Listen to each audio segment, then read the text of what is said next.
Oxnard is probably not exactly the hotbed of metaphysical territory.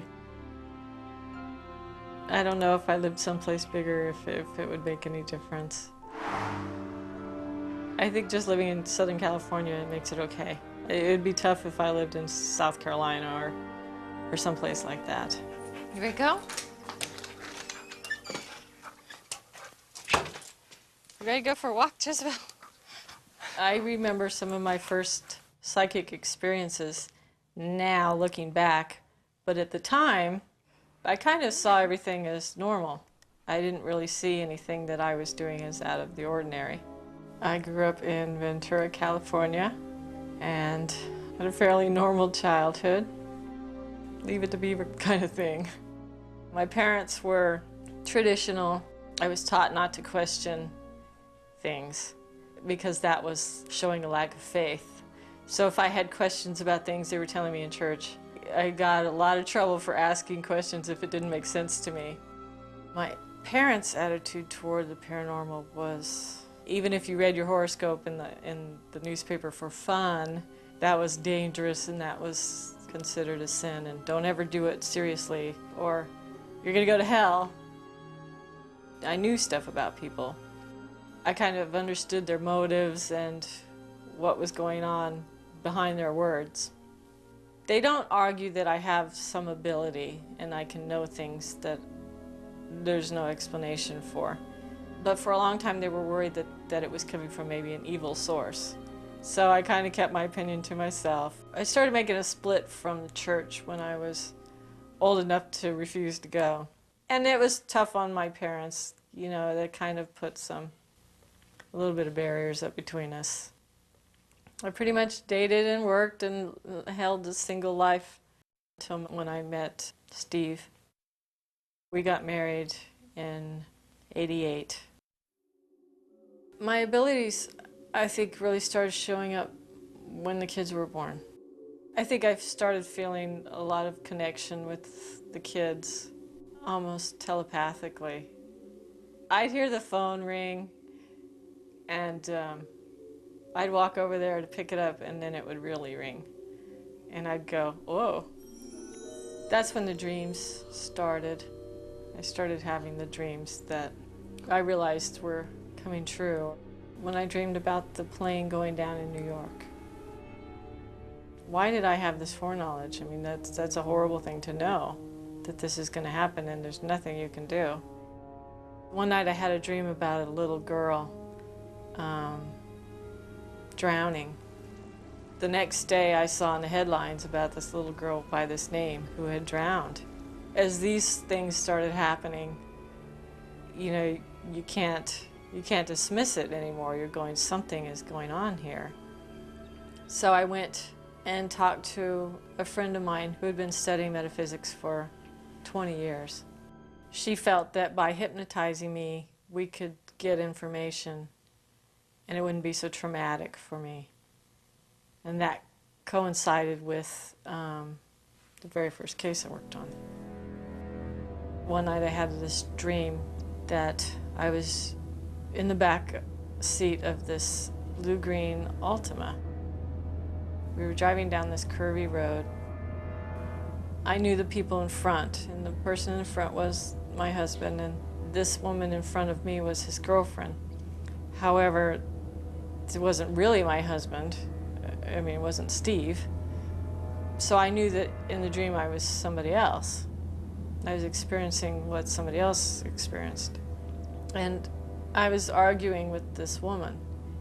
And at some point I realized that I was in grave danger, that their intentions were bad. And I woke up. 3 days later, I'm looking in the newspaper and I see that a woman is missing. It was somebody actually I went to high school with. And that her husband and girlfriend are the main suspects. They had rented a car, a blue-green Altima, and they turned the car back in 2 days later, blood-soaked. At that point I knew, oh my God, that's her. It's gotta be her. I mean, you know, I know that I was seeing through her eyes, and I know who did this. I went to Beverly. She hypnotized me, and so I asked for more details about the crime, and I was able to see her location. Though I didn't know what road it was, I knew she was right next to a road, and I knew she was in this embankment where the little trickling stream. And I could see her as plain as day. I knew that she was killed by a blunt force to the back of her head. And every weekend they were holding a search party. And I was just racked with guilt. I mean, it felt horrible because I knew that I could help. So I went down there and I said, I think I know where she is. They all kind of gathered around and they said, well, what do you know? And so I told them what I had seen. And they decided to take me to the house where she lived and to maybe get me some of her jewelry or something to hold. I didn't expect to come face to face with the husband. He came out and he took one look at me and he said, oh, you must be the psychic that they've got working. Since I'm very good at seeing through people, I could see through him, and he was terrified. And I remember thinking it was kind of funny because I didn't know who was more terrified of who. He told me that we'd never find her because she was too deep. And I looked at him, I looked him in the eyes, he's lying to me. And he was doing a lot of things to block me, like he'd get really close to me. And it was stressing me out and upsetting me, and so I couldn't pick anything up because he was scaring me, because he didn't want us to find her. He didn't help with the search party, nothing. He was very cocky and arrogant. They had a big van set up with maps all over the side. So we got yellow highlighters and we started highlighting all the places that fit my description. I went out with the search party, trampling through bushes and going through all the places that seemed to fit. So after we searched a couple of places and we didn't find her where I thought we were going to find her, I started getting discouraged. But I was really determined that we were going to find her that day. I mean, I was really determined that the suffering was going to stop, because it just wasn't fair. I mean, they were dying inside. And then I decided to go on home. And it was maybe 2 hours later, I got a phone call, and they said we found her. They had found her on a deserted road up in the hills. She was less than 100 yards from the road, and she had been dumped down this ravine. That's what he was saying by she's too deep, because she was 30 feet down. The autopsy report showed that she was killed by a blunt blow to the back of the head. She was brutalized horribly, and I didn't know any of that. I didn't pick up any of that psychically, thank God, because she was stabbed like 50 times, and she was beheaded. When they found her down in the ravine, they also found her next to the body of a goat. The boyfriend and the girlfriend were into Satanism, and she was actually a human sacrifice for his birthday. And I don't think anything's ever scared me so bad as dealing with him, because that's the first time I've ever faced evil. I mean, come face to face with darkness. So I think she died before all of the trauma, and I was able to tell that to her family. I was really able to talk to them on a spiritual level. It was a flood of all kinds of emotions. That time was tough for me and my husband, because he kind of scoffed at it and made fun of it and didn't believe a lot of what I was saying. And when we found that missing woman, that was kind of a turning point for him, where he was going, okay, you found someone. I mean, within a week, I was working on another case. So I felt pretty much like, okay, here we go. I guess this is what we're going to do. Another family heard about my involvement. Their daughter had been killed. Her name was Gloria de la Cruz. She was a mariachi singer. She was 18 years old. She had gone to bed one night and kissed her mom goodnight, and the next morning she was gone. She had been dumped in a dumpster in Los Angeles. And again, I went and got hypnotized. I got a name, I got a license plate, a car, the personality of the guy, why he did it, how he did it, what route he took her on. I knew the whole scenario. It was like watching the whole thing take place when they finally did make an arrest. I had said his name was Rosengren, and his name was Robinson. He drove the car that I had said. Certain aspects of his personality were right on. I mean, right on the money. He confessed behind closed doors and told the detectives that he drove down PCH exactly the way I had said. And at that point I was going, wow, wow. You know, I was amazed. So my life was all of a sudden spiraling out of control. Here I was, this mom with 3 kids, and all of a sudden people were calling me and asking me to do this. It was mind-boggling for me and my husband. We would be out doing something with the family and I would just burst into tears and he'd be going, "What? You don't like your taco?" or something. You know, he had no idea the emotional impact of what I had been through. He couldn't keep up with the changes, and I was just becoming a completely different person than I was just a few years ago. I mean, a completely different person. I saw the world differently. I saw everything differently. He was the kind of person who he hates change. He likes things to stay the same. I felt kind of alone because he didn't understand. Ultimately, we split up. We'd been together for about 9.5 years when we split up. I get several letters a week asking for help. And they're usually asking for help finding a missing person. Lots of missing people out there. I get calls from all over the country and all over the world. I don't take compensation for criminal cases or missing person cases. I couldn't work out a system where I felt comfortable profiting from someone else's tragedy. Tonight we are having hamburgers and French fries. I used to have a pager and I would get paged at all hours and all the time, and we couldn't go out to eat. So I finally got rid of the pager, so you know, okay, forget it. We've been doing this for 3 years. In some ways it's easier, I think, than it was when I was married. All right, does anybody need anything? We've created our own traditions. Can you put the mustard on? Okay, so who's gonna go first? I'm grateful I had a good day at school. You did? You have a track meet tomorrow at 8 o'clock in the morning? Mm-hmm. Nicholas, of all the kids, has had the most profound, insightful dreams. Ever since he was 3 or 4, he's shown different psychic abilities. If he continues to nurture this and work on it, it's going to be amazing. He's going to be amazing. I think it was pretty strange to read her mind.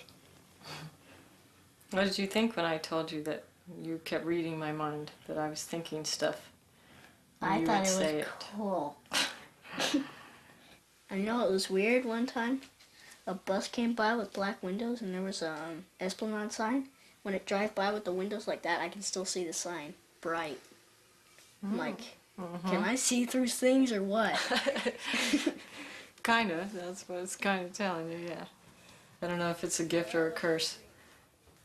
I thought, well, he's got it. All I can do is be there for him and help him through it. You know what you seem to be pretty good at? What? You seem to be pretty good at knowing how people are feeling. Oh, yeah. I'm good at that. Yeah. You know what that's called? That's called empathic. This award, it's the most important award you can ever get. It's the student of the month. The best student of the month. If you were trying to explain to your friend what it was like to feel this way or to have empathy for somebody, how would you describe it? Well, just kind of, I feel deeply about people's thoughts and how they feel.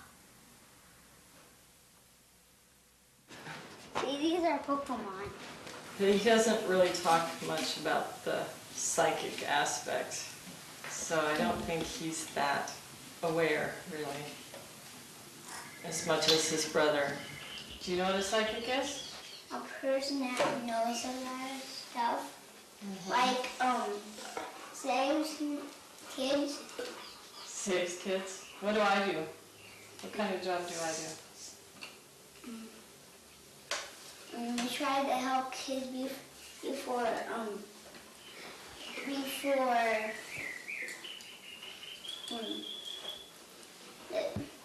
the kidnappers kill them.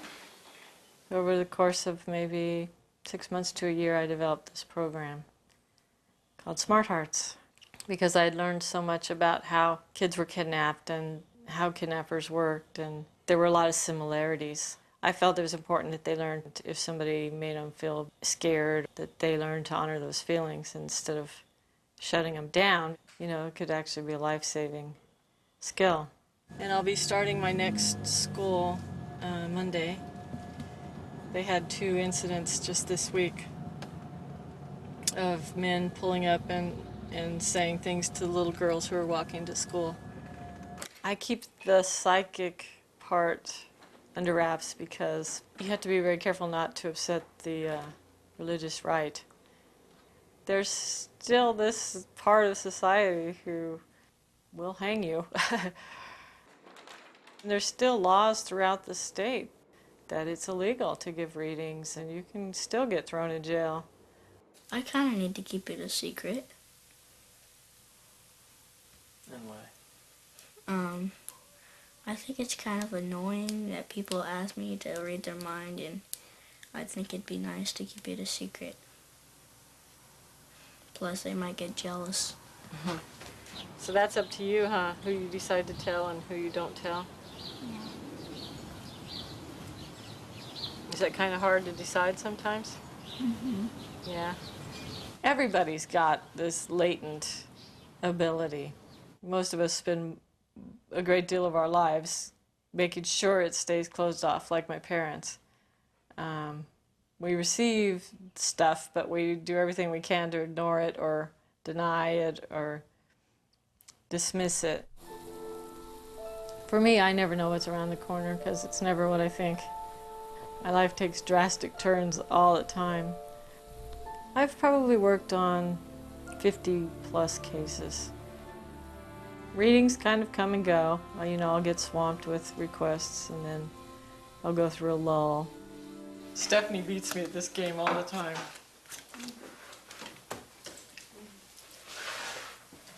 Okay, I'm gonna say red, Ding ding ding. black, Ding ding ding. black. Ding ding ding. Me and Mom. All right. I could just feel a whole shift in society, and that's part of my goal in working with kids, is to kind of take that whole generation and say, you know, don't shut it down. It's okay. This is good for you. It's there to help you. Because it changes your whole worldview. And you go through an amazing shift where you see the world completely differently than you did before. Start having a little more respect for the little miracles that happen around all the time.